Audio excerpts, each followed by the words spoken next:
So Devin Booker was a steal of the draft from 2015 draft, being the 13th overall pick. So we're going to go ahead and look back and see what happened to the 12 players that drafted before Devin Booker. A draft for the first overall pick was Karl Anthony Towns by the Minnesota Timberwolves. Now Towns' career averages are 23 points, 11 rebounds, and 3 assists. He's also a 3-time All-Star, and he's one of the best shooting big men of all time, also taking home 1 3-point contest winner. Towns is still a member of the Timberwolves, and he's expected to make a big run this year with Anthony Edwards and newly acquired Rudy Gobert. Now, Towns hasn't done a lot of winning in his career, only making the playoffs twice, with being beat in the first round both times.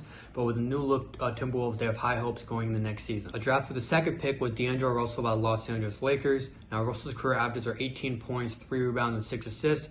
Russell is a one-time All-Star. Russell had a rough start to his career in LA. He was then traded 2 seasons after to the Nets, where he blossomed into an All-Star. After his All-Star season, he was a part of a sign-and trade to the Golden State Warriors for Kevin Durant. But Russell's stint in Golden State was short-lived after he traded to the Minnesota Timberwolves in exchange for Andrew Wiggins during the trade deadline that season. Russell's now entering his 4th season with Minnesota Timberwolves alongside Karl Anthony Towns and the Edwards, along with that promising team. Now, draft for the third pick was Jahlil Okafor by the Philadelphia 76ers. Now, Okafor's career averages of 10 points and 5 rebounds. Okafor had a strong start to his career, averaging 18 points and 7 rebounds his rookie year for Philadelphia. Shortly after his rookie year, he fell out of the rotation due to the rising star Joel Embiid. Okafor also had a very outdated post-up game that was just not valued in the NBA like it once was. After playing 3 seasons in Philadelphia, bounced around the multiple teams, including the Nets, Pelicans, and the Pistons, and his last stint in the NBA was in 2021 for Detroit, where he averaged 5 points. Now, unless Okafor drastically changes his play style, I really don't see him having a spot in the NBA. He can't really gain athleticism. The best option for his return in the NBA is become a stretch 5, which he never really had that shooting touch from the perimeter.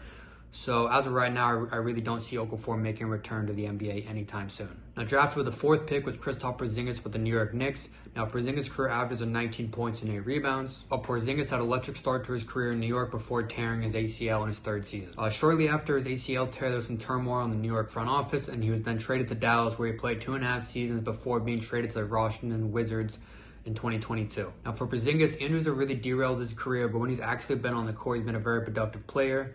And he's going to be entering this season on the Washington Wizards, who has a very interesting team alongside Bradley Beal. Now, draft for the 5th pick was Mario Hezonja by the Orlando Magic. Hezonja's career averages of 7 points and 3 rebounds, and he played his first 3 seasons in the NBA for the Magic, but almost instantly people knew his play style didn't really fit the build of the NBA. He then played 2 seasons for the New York Knicks, and then finally he played his last season in the NBA for Portland 2019-2020 NBA season. Hezonja is currently playing in the EuroLeague and has no plans to return to the NBA. He was recently interviewed and he quoted that the NBA is more of a show than a game.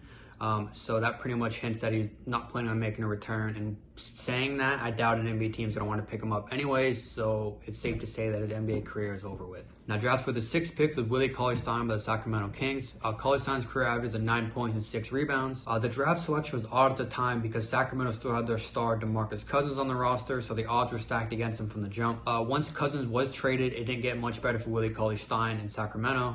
After 3 seasons in Sacramento, he then signed with the Golden State Warriors, only playing 1 season, and then moved to Dallas, where he played another 3 seasons. During the 2021-2022 NBA season, Willie Cauley-Stein was waived by the Dallas Mavericks and then only played 2 games in Philadelphia on a 10-day contract. Cauley-Stein is currently a free agent waiting for the next NBA opportunity. I do think he will get one because he is still a young athletic big, but it's only a matter of time to when a team needs to fill that 3rd-string center spot. Now, draft for the 7th pick was Emmanuel Mudiay by the Denver Nuggets. Mudiay's career averages are 11 points and 4 rebounds. Mudiay had a good start to his career in Denver, but soon after the Nuggets drafted Jamal Murray a season later, it was clear that Murray was going to be the point guard of the future in Denver. After his time in Denver, Mudiay had a couple good seasons with a very bad New York Knicks team, but soon after the Knicks, he moved on to the Jazz and was a decent role player with no real impact to earn him another contract. Mudiay is currently sitting in free agency waiting for his next NBA opportunity. Do I think he'll get one? I really don't know because he's a big guard, which is always a plus on defense. He gives you pretty much nothing on offense because he's never been able to shoot the 3 ball efficiently. And without the ball in his hands, he's pretty much non-impactful on the offensive end. So it makes it very hard for a team to sign him. Now, draft for the 8th pick in the NBA, Stanley Johnson by the Detroit Pistons. Stanley Johnson's career averages of 6.3 points and 3 rebounds. Stanley played his first 4 seasons for the Pistons, putting up underwhelming numbers. Since then, he has played for 1 season for the Pelicans and 2 seasons for the Raptors. Last season, he signed a 10-day deal with the Lakers and eventually earned himself a 2-year deal from his hustle on defense. He will begin next season as a good role player for a very depleted Los Angeles Lakers team. And it seems like Stanley Johnson is one of those NBA players that the NBA community is not willing to give up on, and it showed with his new opportunity in Los Angeles. A draft for the 9th pick was Frank Kaminsky by the Charlotte Hornets. Now, Kaminsky's career averages are 9 points and 4 rebounds. Now, Kaminsky played his first 4 seasons in Charlotte before signing the Phoenix Suns, where he played another 3 seasons, but then he suffered a bad knee injury that would lead him to being waived by the team. This past summer, Kaminsky signed a 1-year deal with Atlanta to be the 3rd-string big man.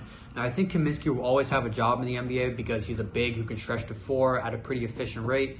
You can always use more 3-point shooters on your team. If you can get a guy who can grab your rebounds, play a little interior defense, and also shoot the 3 ball, chances are he's going to be able to find a spot in your rotation. Now, one of the more hyped players of this draft was Justice Winslow, drafted with the 10th pick overall by the Miami Heat.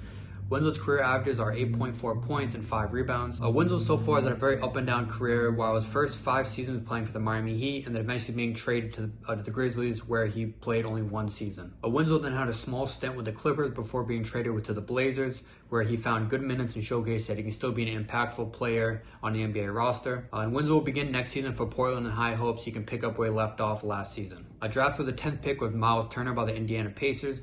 Turner's career average has been 13 points, 7 rebounds, and 2 blocks. Turner has played his entire career in Indiana as of this point, although he's been circulating in trade rumors, so it's only a matter of time before he gets traded, in my opinion.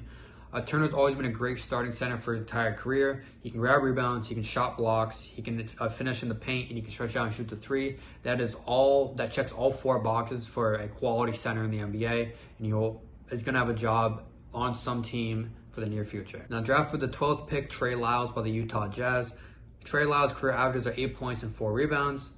He has been a suitable role player for the Jazz, Nuggets, Pistons, Kings, and the Kings is where he's going to begin his 2022-2023 NBA season. And finally, at the 13th pick, we have Devin Booker by the Phoenix Suns. Booker has played his entire career in Phoenix, putting up career averages of 24 points, 4 rebounds, and 5 assists. He's a 3-time All-Star and a 1-time 3-point contest winner. Early in Devin Booker's career, he didn't have much team success, but in the past 2 seasons, his Phoenix Suns have been the #1 seed and making a finals appearance in 2021.